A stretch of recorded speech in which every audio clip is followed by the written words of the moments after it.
ser un ejecutivo en esa época que Falabella era todo. Tú vayas a decir, trabajé en Falabella, pero si tú llegas a decir, yo trabajé en La Polar y a pesar de todo la saqué adelante, te vaya a ganar una super medalla y te vaya a armar el currículum a partir de ahí. César Barros, el ejecutivo al que llaman los grandes empresarios cuando una compañía está en serios problemas. Por la medida que tú ves que tu producto o tu concepto no funciona, hay que tener la valentía de decir, me equivoqué y paremos aquí. Principios del 2007, tú llegas a Salmón Chile y no sé si un mes o 2 meses después aparece el virus ISA. Los emprendedores creen que lo de ellos es genial y no necesariamente es genial. Yo estuve en el Banco Central para arreglar las deudas internas de Chile y después lo más notable hacer un aumento de capital de casi $300 millones sobre una empresa en quiebra. ¿Hubo algún momento que recuerdes que fue particularmente desafiante para ti mientras vivías esta crisis? César Barros, muchísimas gracias por recibirnos aquí en el podcast Chile Nación Emprendedora. Espero que tengamos una buena conversación de una trayectoria con muchísimas lecciones de gestión en crisis. Pero quería partir primero preguntándote por los años 70. Buena parte quizás de tus compañeros estaba partiendo a estudiar a Chicago, ¿no es cierto? Había un intercambio con la Escuela de Economía de la Universidad Católica. Tú estudiaste Economía Agraria y te fuiste a estudiar un posgrado de Stanford. ¿Por qué Stanford en economía? ¿Por qué, si la moda, por así decirlo, estaba en Chicago, por qué partir a estudiar economía a Stanford? Justo por eso, porque un muy buen amigo mío, profesor y persona muy importante en mi vida, que fue Rodrigo Mujica, me dijo, no estudié economía agraria, estudié economía, y me dijo, mira, a ver, yo quedé admitido en varias universidades, en Chicago, porque los de la Católica quedan como admitidos al tiro, en Berkeley, en Stanford y alguna otra más. Y Rodrigo Mujica me dijo, mira, ándate a California, no podéis ser otro de Chicago hoy más, bueno. Así que, y entre Berkeley y Stanford es como vivir entre Matucana y Las Condes, así que fue fácil, bueno. Ya. Aparte de eso, una muy buena universidad y el día es top. Sí, claro. Así que esa fue la razón. Siempre haciendo un camino independiente. Sí. Y a la vuelta a Chile, porque debe haber sido difícil la vuelta de un doctorado en economía, un país que en los años 80 estaba en una situación compleja, ¿no es cierto? Vuelve al Banco Central. No, volví a hacer clase a la Católica, tenía que hacer clase 2 años porque yo fui con una beca Ford. Perfecto. Entonces tenía que hacer ese trámite. Y de ahí pasé al sector privado y entré a gerente de estudios del Banco del Trabajo, ¿no? que era de Pepe Said. Ya. El gerente general era Ricardo Bacarreza, que también había estudiado en Stanford. Y el gerente de finanzas, Pancho Silva, que también había estudiado en Stanford, pero ingeniería, que era el gerente de finanzas. Y de ahí pasé al Banco Urquijo. Ya. Ahí pasé al Banco Urquijo porque a pesar de que Pepe Said me quería mucho, pero peleé con el gerente general y me sacaron con paso en volcán. Pero justo se estaba formando el Urquijo, así que ahí entré. Ya, perfecto. Y después de esa incursión más en la banca, decides emprender, ¿o no? Sí, pues ahí armamos con la familia Urenda, hicimos una corredora de bolsa, Eurovalores, ¿ya? Y nos fue súper bien y esa es la corredora que hoy día tiene el Banco de Crédito. Perfecto, ¿No? perfecto. ¿Por qué decidir emprender en ese ambiente que igual había había volatilidad, pero también habían un montón de oportunidades, había un montón de negocios creándose? Las acciones estaban tiradas y crecían por múltiplos de varias veces cada año las rentabilidades. Era toda una novedad, a mí me gustaban las finanzas corporativas. Y yo la verdad que menos el trading, pero me gustaban las finanzas corporativas y de ahí fui evolucionando después con Fit Research y qué sé yo. ¿Cuál era el negocio detrás de Fit Research? ¿Era una consultora? El primer family office que había, eso. Perfecto. Por un lado. Que no existía el concepto, así que no se llamaba existía. Consultora. Claro, y yo me dedicaba a finanzas corporativas y trabajé con el grupo Luxich, trabajé con el grupo Larraín, con el grupo Watts. En transacciones de money en empresas. Transacciones de money hicimos hartas cosas, ¿ya? Y después, y entre medio armé la bolsa de productos. ¿Qué es ser una huevita? ¿Me puedes contar esa historia, César? Bueno, la bolsa de productos estaba pensada como para transar porotos, garbanzo y cosas así. Y no le funcionaba, obviamente. Y me dijeron que por qué no tomaba ese proyecto. Y yo lo tomé. había que cambiar la ley la tuve que cambiar como 3 veces, y terminó siendo la gran bolsa de facturas de Chile. Sí. Por ahí se encaminó y tuve 15 años a cargo de la presidencia de la bolsa y de su armado. Increíble. Esa fue una cosa importante, porque eso fue, o sea, dejar que las facturas, que es un tremendo mundo, pudiera tener un mercado transparente. Yo creo que eso fue un tremendo aporte. Eso fue un tremendo aporte y con muchas incomprensiones en el camino. Muchas incomprensiones. Hoy día el tamaño del factoraje en Chile es gigante. O sea, por la bolsa creo que se transarán ¿cuánto? ¿4.000, 5.000 millones de dólares al año? Le tengo perdido la pista, pero es de ese orden de magnitud, 4.000, 5.000 millones de dólares al año, creo. Hay cosas que se metan al sitio.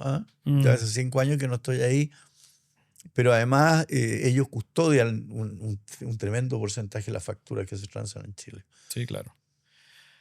César, y de ahí nos vamos quizás en un salto medio rápido en los años. No profundizamos mucho en esas historias, pero sí me parece interesante, principios del 2007, tú llegas a Salmón Chile, recomendado por Víctor Hugo Pucci, y no sé si un mes o 2 meses después aparece el virus ISA. Cuéntame para los que escuchen y no tengan idea qué es el virus ISA. Horroroso. Yo llegué a Salmón Chile era ordenadito, con su gerente general, con su finanzas, todo ordenado.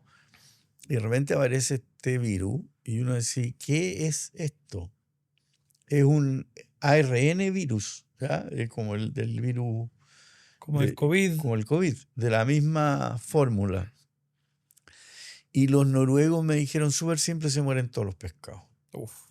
¿Ya? Y de hecho se murieron como la mitad. Entonces entraron en crisis la industria, con la industria financiera, y hubo que reprogramar toda esa cuestión y rediseñar lo que fue la industria del salmón a través de la nueva ley de acuicultura, lo cual me ayudó mucho la presidenta Bachelet.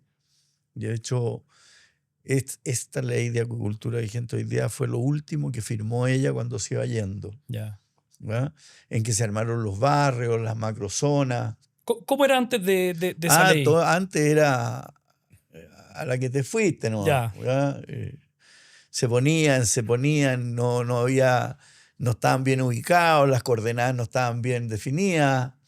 Entonces, claro, se propagó con mucha rapidez, sobre todo porque en el mar interior, ¿no es cierto?, de la isla de Chiloé tiene unas tremendas corrientes de agua. O sea, el virus viajaba como Entonces loco. viajaba como loco. ¿ya? Increíble. Y por eso se fueron corriendo más al sur, pero cuando ya se corrieron más al sur también les llegó. ¿ya? Hoy día la única zona libre de ISA y de antibióticos es Magallanes. Ya. Precisamente por su ubicación. Por el frío. Ya. Entonces no nos llegan los... Así que fue un trabajo con los bancos, con las autoridades, con la Corfo.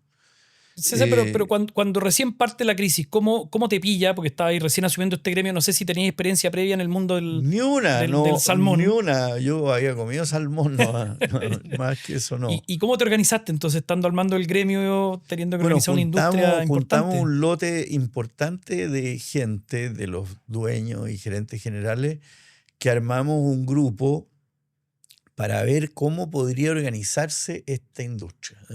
Ahí yo tengo que nombrar a Oscar Gárate, gran persona, que es un técnico espectacular del sur, que fue el que puso la idea, ¿no es cierto?, de los barrios, de las macrozonas, una ayuda tremenda de Francisco Aristía, de José Ramón Gutiérrez, de José Guzmán.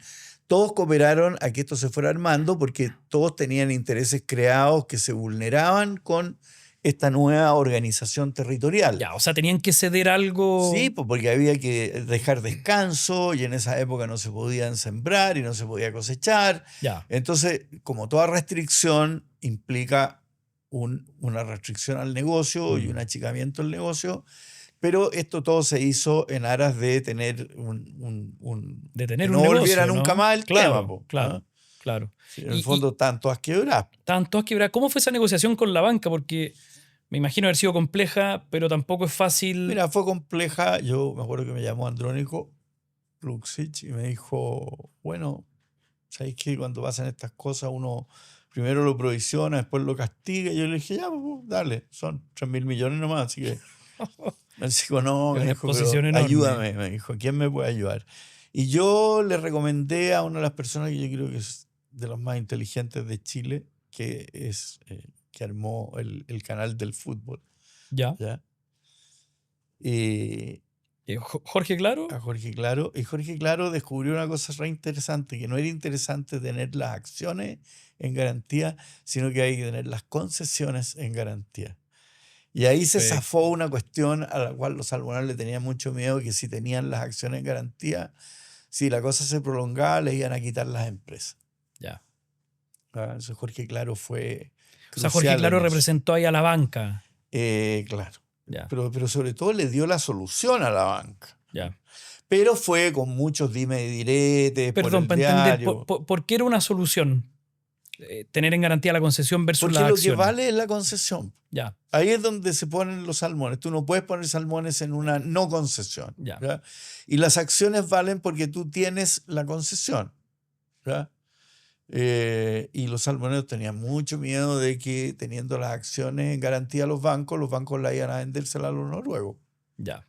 ¿Estuvo eso en algún minuto sobre la mesa? Siempre, siempre. Estaba la amenaza noruega. Siempre, siempre. Ahí me acusaban las empresas noruegas de que yo ayudaba a las chilenas a que renegociaran cuando en realidad yo no tenía por qué y ellos estaban interesados en comprar.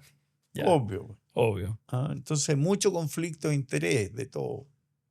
César, y habiendo entrado, partiendo esta crisis sin saber del mundo del salmón, ¿cómo se gana credibilidad dentro de una industria como esa teniendo que resolver algo así? Porque también podrían haber tratado de, no sé, pues, sálvese quien pueda, negociemos cada uno.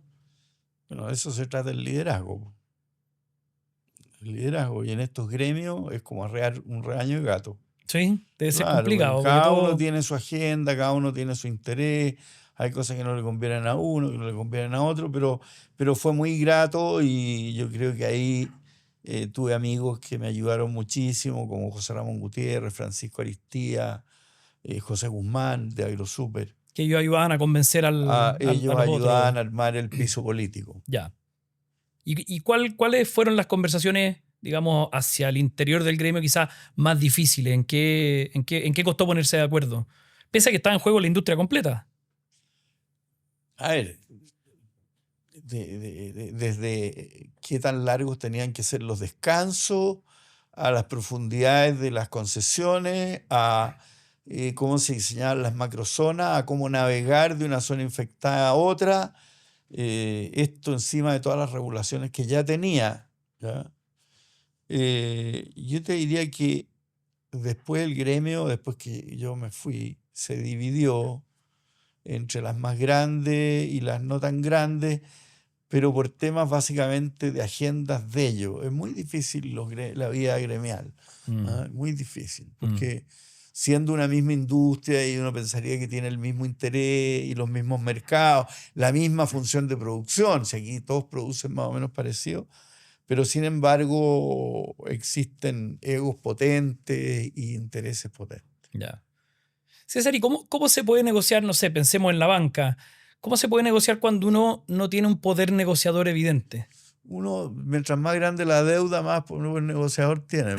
O sea, Claro, estaba a la inversa. claro. No era la banca la que tenía el poder negociador. Siempre hay una deuda grande, la banca la lleva. O sea, ellos son los que tienen el problema. Y en este caso, como en otro, era así. Ya. O sea, era este concepto de los gringos too big to fail, era como un problema más sistémico. Sí, pero también yo creo que a los bancos no les interesa hacer Quedarse con dueños de una acciones salmonera y, salir después qué hacen con ella y a quién se la venden y cómo, y si el remate fue justo o no fue justo. O sea, pueden pasar de Guatemala a Guatepeor. Y en ese sentido, ¿hubo algún momento que recuerdes que fue particularmente desafiante para ti mientras vivías esta crisis? Muchos. ¿Alguno particular y que te haya dejado lecciones? Muchos. Yo recuerdo una reunión del Banco de Chile en que estaba el BBVA, el Banco de Crédito, y estaba Martín Borda, estaba yo, habían otros dos más, y se produjo un enfrentamiento bestial entre los salmoneros y los banqueros, Chuta. casi a chucha limpia. Ya, Pero no pasó a mayores. ya. ¿Ah? Pero al final las cosas tienden a solucionar. Estamos hablando de personajes racionales Sí, que claro. funcionan con una calculadora. No, estamos hablando de religión. César, y ahí creo que estuviste como 4 años al mando de Salmón Chile. Sí, como 4 Como años. 4 años ya, y sortearon la crisis, lograron de un lado renegociar, repactar la deuda, ¿no es cierto? Y ahí se empezó a poner aburrido. Y ahí se empezó a poner aburrido, pero ahí apareció la Polar. Apareció de pronto la Polar. Apareció de pronto la Polar. Cuéntame cómo fue ese paso, cómo tomaste la decisión de saltar de un dolor de cabeza, digamos, a otro. Porque soy un irresponsable. ¿No? Esa es la respuesta oficial. Sí, una irresponsabilidad completa. Porque me metí. A ver por qué. Porque me metí y nadie tenía idea que En la pata de los caballos. la zorra que hay adentro, si no Ya. sabíamos si había caja o no había caja, nadie sabía cuánto eran las personas renegociadas, nadie sabía nada. No, eso fue realmente. No había personal porque había que echar a todo el mundo, además, a todos los ejecutivos que estaban todos de alguna manera involucrados. Había que querellarse. El gobierno se tiró contra la empresa. Todo, el CERNAC, Todos los medios diputados, están... senadores, los medios, todo. Entonces, eso fue dureque. Y si pudiéramos hacer una disección, una especie de autopsia, ¿cómo te organizaste? O sea, asumes un rol que de partida como exposición pública era brutal. Salías todos los días en las noticias, en los diarios. Había que armar un directorio distinguido para una empresa que tenía la cagada. ¿Ya? Ese era el primer paso. El enemigo número 1 de Chile. Entonces, ¿Quién iba a querer asumir eso? pucha, llegó el Yoyo Burguiñón, gran vicepresidente. Masú, el Neiro Disné, Alberto Marrachini. A ver, pura gente espectacular, ¿ya? Que quiso y se prestó, no teniendo necesidad para nada, A un de riesgo exponerse alto. a una cosa realmente que fue complicada. Y después encontrar ejecutivos buenos para ir a una empresa que está en el suelo. O sea, no en el suelo, está en el infierno, condenada. ¿Ya? Y también fue duro armar un equipo ejecutivo. ¿Cómo podíais convencer a alguien de que se fuera a la Polar en ese minuto? Me imagino que tiene que haber algo más que incentivos económicos que quizás ni siquiera podíais darlo. No, si no del los todo. podíamos dar ni qué incentivo. Era como, mira, ¿sabéis qué? Ser un ejecutivo en esa época que Falabella era top, este ejecutivo de Falabella, sí, tú vayas a decir, trabajé en Falabella, pero si tú llegas a decir, yo trabajé en la Polar y a pesar de todo la saqué adelante, te vaya a ganar una super medalla, ¿ya? Y te vaya a armar el currículum a partir de ahí.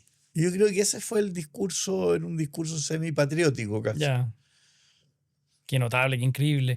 ¿Cómo abordaste? Porque también otro de los desafíos, tú pasas de la industria del salmón, donde ya entraste sin necesariamente saber, pero me imagino te vas siendo un experto. Y de retail no tenía idea. Es que eso te iba a decir, pues de retail no tenía idea y pasaste de un negocio o de una negociación que era más B2B, o sea, entre bancos y compañías, pero no habían clientes envenenados con el virus Visa. Aquí era B2B, B2C, aquí había de horrible, todo. teníais de todo. O sea, una cantidad de stakeholders. ¿Cómo manejaste eso? El hoyo más grande, la quiebra más grande de Chile del siglo XXI.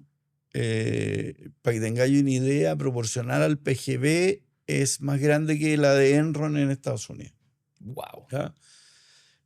Había 1 millón de personas reprogramadas, repactadas unilateralmente, y el hoyo financiero deben haber sido unos 1.200, 1.500 millones de dólares, Salvaje. y estaba repartido entre accionistas normales, AFPs, que actuaban como bonistas y como accionistas.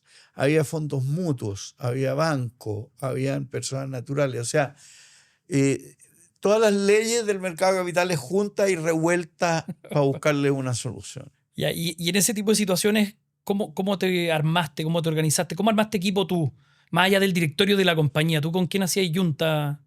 Con todo hay que hacer yunta. ¿Eh? Todos a la mesa. Porque, claro, pues que primero sentarse a negociar con todo ello, ¿ya? Que fue muy duro, pero funcionó. Y después lo más notable, hacer un aumento de capital de casi 300 millones de dólares sobre una empresa en quiebra, en proceso de quiebra. ¿Cómo se logró eso, César? Eso lo logró BTG, po. No, perdona, Celfin. Celfin en esa Celfin. época. En esa época Celfin. José Zamorano, Juan Guillermo Zamorano, Agüero. héroe, weón. Ya, héroe. Y nosotros, po, o sea, si al final el que vende la cuestión es uno. ¿Ah? Después hubo que diluir a los accionistas, que fue muy duro, ¿ya? Por el mismo aumento de capital. Pelear con impuestos internos porque descubrimos que nos habían cobrado $100 millones de impuestos a las ganancias de la tarjeta de crédito, y la tarjeta de crédito en realidad no había ganado ni uno, sino que había perdido un cerro plata, por lo tanto nos tenían que devolver la plata. Fue una pelea que la terminaron después que yo me fui y recuperaron 20. ¿Ya? Que le dio agüita al primer año o segundo año después que yo me fui a la Polar. Qué increíble. Y en ese proceso, ¿cuál, no sé si puedes sacar lecciones, pero ¿cuál es como tu playbook? No hay ni un playbook. No hay ni un playbook, vais tapando incendios, ¿cómo lo hacís? No sé, uno vivía el día a día nomás. Ya. Todos los días hay un incendio. Todos los días hay un incendio que hay que apagar. Porque además no tenían claro, o sea, cuando tú asumes, no estaba clara cuál era la situación de repartición. No sabíamos ni cuánta caja había. Hubo que hacer un balance de cero. O sea, como si la empresa hubiera partido ahí. Tuvimos que convencer a la superintendencia. Porque no creíamos en los números de las auditorías. Y teníamos demandados a los auditores, y teníamos demandados a los evaluadores de crédito, teníamos demandado a todo el personal anterior. Entonces hubo que hacer un balance, tomar inventario, revisar, o sea, de cero. Todo de cero. De ¿Y cero. cómo sabía? Y ahí Coloma fue muy ayudador, que era el Fernando Coloma, que era el superintendente. César, ¿y cómo en una situación como esa tú vas decidiendo en quién puedes confiar y en quiénes no? Porque también tenías que trabajar con los ejecutivos de la compañía, pero no sabías quiénes estaban vinculados y quiénes no. No, pues eso lo echamos a todo al tiro. Ya, pero ponte tú para hacer la contabilidad, ¿estarán involucrados los Tuvimos equipos? que hacer de cero. Ya, pero con externos, o sea... Toda gente nueva. Qué increíble. Qué increíble. Y en ese proceso que fue también tanto o más desgastante, me imagino, como el de la industria del salmón. Más. ¿Cuántos años estuviste? ¿4 o 5 años? Como 3. A ver, del 11 al 3 o 4, no me acuerdo, pero 3 parece que fue. ¿Y en qué minuto tú dices, mi misión aquí está cumplida? Ya, cuando ya reprogramamos la cuestión, se le metió capital y estaba lista como para que ya un dueño la tomara, no tenía mucho sentido que yo siguiera. Ya. Ya además uno en la pasada pelea con harta gente. Pero eso no te ha impedido seguir buscando este tipo de desafíos, ¿no? Porque después de la Polar vino la Araucana. La Araucana, se me olvida, claro. La Araucana. Después también de la ahí tuve que echar a todo el mundo, también armar un directorio, también, sí, ahí también. Hoy día volviste a la industria del salmón, estás de presidente de Nueva Austral. Que venía saliendo de una quiebra. ¿Cuál es tu motivación, César? Porque algo que admiro tremendamente tu energía. Yo me imagino que cualquiera de estos procesos uno se mete y debe ser brutalmente desgastante, pelear, apagar incendios. Pero a uno le gusta la adrenalina, pues como la de los toreros. Ya, como la de un torero, me gusta eso, es sentir eso. ¿Cuáles dirías que son algunos principios para negociar? A ver, primero tener clara cuál es la meta. ¿Ya? Uno no saca nada con negociar si no tenía idea cuál es la meta. ¿Ya? Preparar la reunión, conocer los intereses de los otros, ponerse en los zapatos de los otros y ser comprensivo con ellos, entender sus miedos, ¿ya? Tranquilizarlos, ¿ya? No enojarlos, salvo como última ratio, ¿ya? Y dirigir la reunión hacia el fin que uno se propone y ver dónde hay puntos de encuentro, dónde están los puntos de desencuentro y limar aspereza. Y de repente decir que lo que uno hace normalmente, esto es lo que hay, viejo. No me pidas lo que no hay. No me pidas lo que yo no puedo hacer o no puedo entregar porque no lo tengo. Eso, yo te diría. Lo cual no significa que una vez entendido eso, tú vayas a poder negociar cualquier cosa. Sí, claro. Suena súper simple. Entre medio hay que saber contar chistes, echar talla. ya, poner cara enojado, poner cara de bruto, pero poner cara idiota, ya, hacerse el hueón, todas esas cosas hay que hacer. Ya. César, y en ese sentido, pensemos en la carrera profesional de un joven que hoy día tiene que elegir entre entrar a trabajar a alguna empresa, entre emprender, etcétera. ¿Cómo has evaluado tú antes de tomar algunos de estos roles desafiantes? ¿Qué hay considerado y qué no? Tú decías que en la Polar fuiste irresponsable. ¿Por qué fuiste irresponsable Porque no tenía el tamaño del del hoyo que forro. había? ¿Y qué fue lo que te entusiasmó? ¿Dónde estuvo la calentura en la Polar? ¿Qué te Si hizo yo arreglo lanzarte? esto, me hago famoso. Dicho y hecho, porque Eso fue. Pero también porque me gusta el huevo. es Eso es. entretenido. Sí. Porque soy muy responsable. ¿Y ha tenido eso en común entonces tu rol en Salmon Chile, en la Araucana, en la Polar, en No, Austral? el Salmón Chile yo entré en una cosa súper organizada y súper buena. Ya, Lo que pasa es que te pilló cayó una sorpresa. bomba atómica, po, ¿ya? Pero ahí le agarraste el gustito quizás, ¿o no? Porque te tocó resolver la crisis. No, porque antes a mí siempre me había gustado, yo estuve en el Banco Central para arreglar las deudas internas de Chile, ¿ya? ¿Qué año fue eso? El 84, El 84. y dentro de un cambio político, que fue vivir allá en el mundo más político, fue toda una novedad. Me encontraba que el Banco Central era una gran institución sólida. Yo encontraba que era como moverse en la era movediza. Pero ahí, a mí siempre me gustó lo de las finanzas corporativas y la reestructuración y el M&A fueron como mis cosas que yo aprendí a hacer, digamos. Que uno aprende, si estas cosas no te las enseñan, es como un arte, digamos, uno va aprendiendo a dibujar. Sí, claro. Y en ese sentido, en una gran crisis corporativa, ¿cuál ha sido en general tu rol? ¿Tu rol ha sido medio de intermediario, de juntar No, personas? a cargo, armar equipo y hacerse cargo de la pelota. Oye, ¿y qué, si uno lo mirara como un equipo de fútbol, qué roles no pueden faltar en ese equipo? Me imagino un buen abogado, pero ¿qué más? A ver, crucial un buen abogado, crucial, ¿ya? De hecho, para mí ha sido muy importante la compañía de Guerrero Olivo y de mi amigo Juan Enrique Alard en casi todos mis Ya. temas. Yo te diría que una muy buena empresa de comunicaciones, en el caso fue Extent, en el caso de La Polar, y otras en otros casos. Y siempre me han tocado ejecutivos súper buenos. O sea, en el caso de La Polar, me tocó la Pili Velasco, en la Araucana, la Carolina Espósito, y así. O sea, es muy importante porque a uno lo sujetan, ¿ya?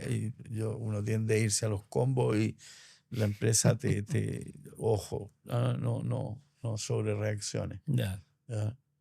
Entonces, eso, yo te diría eso, yo creo que alguien bueno para los números, crucial. ¿Ah? Alguien que entienda finanzas y que sea capaz de verle una mirada más global. Ya. ¿Ya? Los bancos de inversiones son importantes para ayudar a dibujar la cuestión, pero el que vende al final la capitalización o la reorganización al final es siempre el equipo ejecutivo. A ese es el que le creen o no le creen. Y en ese sentido, más allá de quizás estos episodios más críticos de crisis corporativas que te ha tocado involucrarte, participar y sacar la empresa adelante, tú también has participado de muchísimos directorios de empresas no en crisis. Yo siempre, una de las conversaciones que tengo, y en otro episodio del podcast conversamos también con Fernando Mazú justamente respecto del rol de los directorios. Pensando para el mundo emprendedor, pareciera ser que el mundo emprendedor pide poco consejo. ¿Tú le ves valor a un directorio para una compañía que está empezando? Yo creo que sí, depende de lo que esté empezando, pero ojalá alguien que tenga experiencia en general, ¿ya? Que tenga calle. ¿Ah? Porque de repente los emprendedores creen que lo de ellos es genial y no necesariamente es genial. O puede ser un poquito genial, pero no. ¿Ah? Mi hijo, que es tu amigo, ¿ya? Partió con una cosa que era como especie de corner shop, pero que no era corner shop, y paró. ¿Ya? Y después tuvo mucho éxito in the real thing, digamos. En el ¿ya? verdadero corner shop y hoy día en Uber. Claro, ¿te fijáis? Pero no todo emprendimiento es rentable. Yo en el campo emprendí primero con crianza, la embarré, seguí con lechería, la embarré, y ahora estoy con engorda y creo que más o menos latino. ¿ah? Pero cuesta poco equivocarse. Cuesta poco equivocarse. El mercado te tiene que validar lo que tu invento. Claro. ¿ya? Y de repente andan vendiendo picanas, po. Claro. César, y tú decías, probé con una cosa, la embarré. ¿Cuándo uno dice? Porque también cuesta mucho. Cuando uno está metido, uno está enamorado de la idea. Uno cree que ¿Cuál has usado tú como de stop loss para decir, ya, sabes que hasta aquí probé, invertí, no funcionó, vamos a lo siguiente? Uno de repente dice, me echaría con esta cuestión. Pero yo creo que cuando uno ve que tiene un periodo, 2, 3 periodos, que pueden ser en unos casos son meses, otros casos en la agricultura son años. ¿ya? En la agricultura cuesta mucho más porque tú le dais todo un año y cruzáis los dedos a ver qué pasa a fin de año. Pero en otras tú estás produciendo todo el tiempo. En la medida que tú ves que tu producto o tu concepto no funciona, hay que tener la valentía de decir me equivoqué y paremos aquí para que este hoyo no cunda. César, y hoy día hablábamos antes antes de empezar la conversación, hoy día estás en 7 directorios, ¿no? No me gusta decir que son tantos, pero ya, sí. Ya. ¿Cómo organizas tu tiempo? Con el celular. pero ¿hay alguna forma en la que te distribuyes para tener la cabeza en distintas cosas? Porque yo llevo tiempo y son empresas que son de gente amiga, con las cuales existe mucha cordialidad y mucho cariño mutuo. Hay unas que te demandan más tiempo, otras que no te demandan tiempo. Depende del tamaño, depende del grado de complicación que tengan. Pero, a ver, no es difícil, o sea, no es como cuando uno está recién llegado. Al principio a uno le cuesta entender los conceptos, las abreviaciones, ¿ya? ¿Qué significa B, H, O, W, P, G, B? No sé, ¿ya? Pero después que uno aprende y uno le cacha el ritmo, no es tan complicado. Ya, eso te... Además, después de haber pasado por la Polar, por la Araucana y por todas esas cuestiones, bueno, No, ya estáis fogueado lo suficiente. Ya como que aprende a acostumbrarse, a adaptarse. Oye, ¿y cuál es por así decirlo, tu motivación? O sea, hoy día hablábamos antes a Nueva Austral. ¿Por qué volver a otra? Porque me llamaron, po. Pero podría haber dicho, oye, sabes que estoy en el campo, estoy cansado, estoy pero aburrido. entretenido volver, po. Por eso, ¿cuál es la adrenalina? ¿Cuál es tu fuente de adrenalina en ese tipo de transacciones? Sacarla adelante, po. Ya. Sacarla adelante. Sacarla adelante nomás, así es como jugar fútbol, weón. Uno quiere meter goles. ¿Ya? Pero en general han sido goles para otros. O sea, estáis salvando una compañía de otros accionistas. Por eso que no soy millonario, po. Igual que mi papá no sé cobrar. Ya. No para ti, quizás para otros sí. Bueno. No, pero está bien, pero tampoco me puedo quejar. Cumples tu propósito, tampoco, lo que a ti... no me quejo. Lo que a ti te motiva. No me quejo. Qué genial. Oye, César, muchas veces se ha destacado tu amistad con el expresidente Sebastián Piñera. ¿Por qué nunca has ejercido un rol más público? O sea, lo más lejos que ha llegado hacia el mundo público es lo gremial. Yo era compañero de curso en el Verbo de Sebastián desde que teníamos 5 años, po. Entonces, no es que fuéramos súper amigos, ni los más amigos. Éramos 50 niños de 5 años que entraban, 5 o 6 años que entraban sin haber estado en el kindergarten. Esa era la época. Y Sebastián, bueno, recorrimos con él, todos nosotros, muchísimos años, ¿verdad? Jugamos las bolitas juntos, fuimos a scout juntos, ¿verdad? Y después, por supuesto, él estudiaba economía, yo estaba en economía agraria, me topaba mucho con él. Y después, por supuesto, él se dedicó a sus negocios, tuvo un tremendo éxito, se dedicó a la política. Y yo no me dediqué ni a los negocios ni a la política. ¿Y no sentiste la motivación O no sé si tuvo el llamado quizás de participar en alguno de sus gobiernos. Hubo algún llamado, pero no. Ya. Pero no. ¿Te has especializado completamente No, es en...? que no, a ver, la vida política es muy dura, yo no estoy acostumbrado, no tengo el cuero tan duro, no entiendo los códigos, eh, no los entiendo a ellos. Igual tengo amigos, pucha, mi hermano Memo fue diputado hasta Mm, que ya no pudo ser más diputado, eh, pero no, parece que la política no, no te llama por ahí, no. a pesar de que tiene harto de crisis y de manejo de... Pero los ministros duran un año, po. Sí, Entonces, ¿ah? Y uno siempre sale con un mal ministro. claro. ¿Ah? Nadie es un buen ex ministro, o Sí. sea, salvo que pasen muchos años. No, no. Y el mundo no es agradecido con la gente que fue al mundo político y volvió al sector privado, nadie lo agradece. Es muy cierto eso. Lo cual presenta un desincentivo a participar de la política también. Por eso que estaba la política donde está. Claro, claro. César, y con toda tu trayectoria, con todo tu camino y estas experiencias vividas, no sé, ¿hay algún consejo que le podrías dar a ti mismo cuando ibas partiendo a estudiar, cuando estabas empezando tu carrera? Uno piensa tan poco. ¿Qué consejo me daría a mí mismo? Eh, Hubo negocios que pude hacer y que no lo hice de pura timidez, por no endeudarme un poquitito más. Eh, Hay peleas que nunca debí dar. ¿Ya?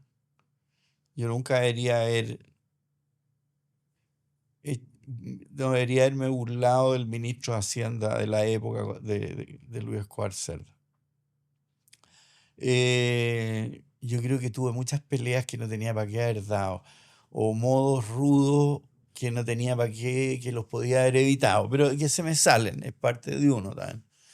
Eh, Sean amables, hagan sus puntos, tengan sus finalidades claras, no se dejen llevar por la rabia ni por la pica.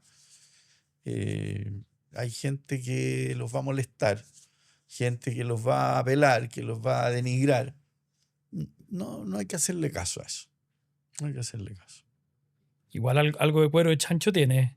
Quizás no va a participar en Sí, política, pero los roles que ha asumido también han tenido de sí, público. sí, pero son cosas que uno más o menos conoce, Mm.